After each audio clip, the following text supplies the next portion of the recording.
Which is the best flip phone to buy in 2025? If you live in the US, it all boils down to two options: Samsung's new Galaxy Z Flip 7 and the Motorola Razr Ultra. The Flip 7 is a bit thinner and lighter.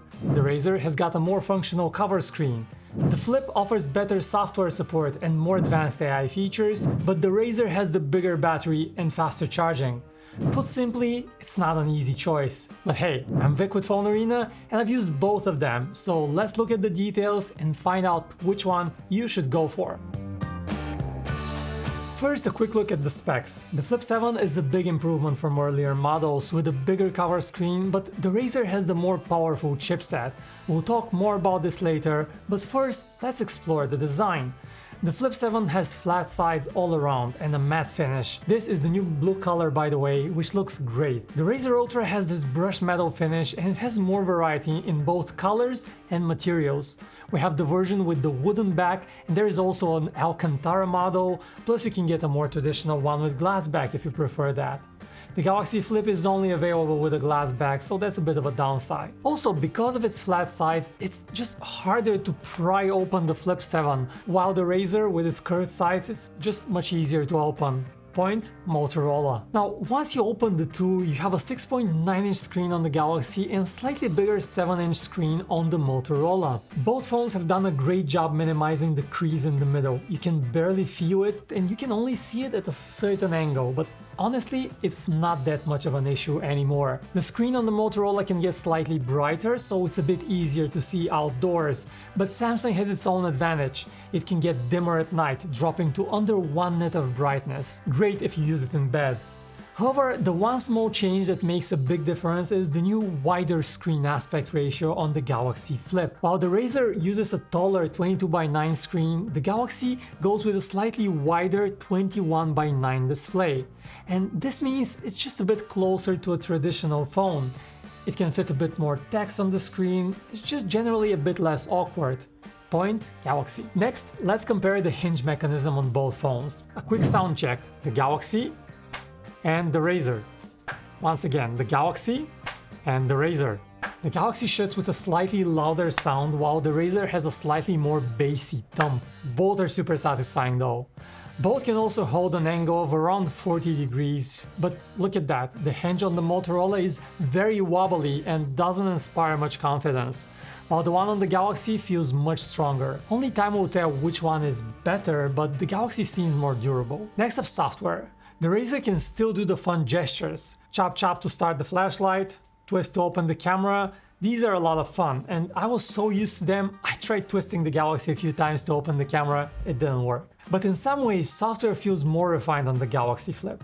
For example, I love recording vlog-style videos straight from the cover screen, but once I open the phone to see them on the main screen, the Razr goes blank on me. There are a few other smaller bugs like this on the Razr. And then there is Galaxy AI. It's shocking how good object removal is on Samsung phones, while the Razr uses the default Magic Eraser, which is faster but not nearly as accurate. The Galaxy Flip 7 now also supports DeX, and I know this might be a super niche feature, but I love having it. I usually carry my MacBook to work every day, and it's so nice knowing that I can just connect the Flip 7 to my monitor, keyboard and mouse and work straight from my phone. No need to carry the MacBook anymore. The Galaxy also has longer software support. Samsung promises 7 years of major OS upgrades, while Motorola only promises support for just 3 years. That's a major difference. But while it may seem that the Galaxy just wins the software round, it has one big flaw that honestly flips the script for me. See, the cover screen on the Galaxy still acts like a place for widgets only. To add your apps, you need to first download the nerdy Good Lock app and then install the multi-star module. That's fine, you only do it once, but even after that, it just seems like running apps on the Samsung cover screen is some sort of a beta. With the Razr, it feels so much easier. You can add your apps without any downloads and everything seems to work just a bit smoother. This is a major win for the Razr, and for this alone, I would still say that the overall software experience feels much better on the Motorola. Alright, but what about the cameras? Both phones have two main cameras. Both have a 50 megapixel main camera. During the day, the main difference is the Samsung going for extra bright exposure on these photos, while the Motorola has a more realistic look. The Galaxy also goes for slightly washed out colors, while on the Razr you have more contrast. I prefer the look on the photos from the Razr. They look less processed and more real. The Galaxy pictures look a bit flat and smartphony. For the ultra-wide camera, you have a 50 megapixel one on the Razr and a 12 megapixel one on the Galaxy. And it's a similar story with the colors and exposure. Brighter and flatter pictures from the Galaxy, more contrast from the Razr. Now, flip phones typically don't have a telephoto camera, so zoom quality is usually not that great. The same is true here, you don't have a dedicated telephoto camera, but let's look at the digital zoom. 10 times zoom, we see that Samsung's processing does a much better job preserving detail than the Motorola. It's not perfect, but it's a step above the Motorola. And at 5 times zoom, again, the Samsung performs better, controlling the highlights and giving you better detail and dynamics. But at 3 times zoom, we see parity and the flat look from the Galaxy becomes noticeable, so the Razr actually looks a bit better here. Last but not least, selfies. Prepare for the best looking selfies you've ever taken with these two. You can use the main camera after all. So here are selfies with the selfie camera on both phones. And then here's the same selfie but captured on the main camera with a bit of that natural bokeh coming from the bigger sensor. As for video quality, you have 4K 60 on both phones and you see slight differences in the color science, but if you pause the video right here and zoom on the background, you can see a lot of noise on the footage from the Galaxy, which is strange, it's daytime after all. The Razr has cleaner detail in video and a bit more contrast, and honestly, I think it does a slightly better job with video recording. Okay, but what about battery life? The Flip 7 has a 4300 mAh battery, but the Razr Ultra has a nearly 10% bigger one at 4700 mAh. On our first test, where we run a script browsing the web, the Razr just crushes the Galaxy. The Flip 7 gets nearly 19 hours, but the Razr Ultra goes for 23 hours and 51 minutes, a massive difference. And it's also the best score of any flip phone we've tested so far. However, on our next test where we stream YouTube videos over Wi-Fi, the Razr actually surprised us in a bad way. It lasted only 6 hours and 16 minutes, way below the average.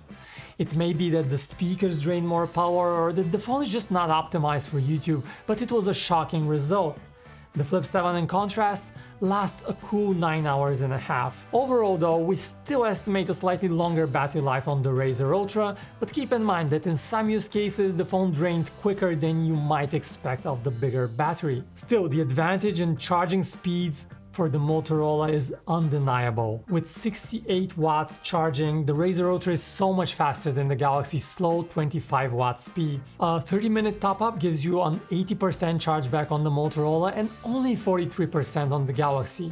A full charge takes just 43 minutes on the Razr and 1 hour and 35 minutes on the Flip 7. What a difference. Battery and charging? Point Motorola. Now we also have to quickly talk about performance. The Flip 7 is the first Galaxy with an Exynos chip rather than a Snapdragon one. And it's a compromise, that's for sure. In Geekbench, the CPU benchmark, the Flip 7 is much slower than the Motorola Razr, which runs on the Snapdragon 8 Elite.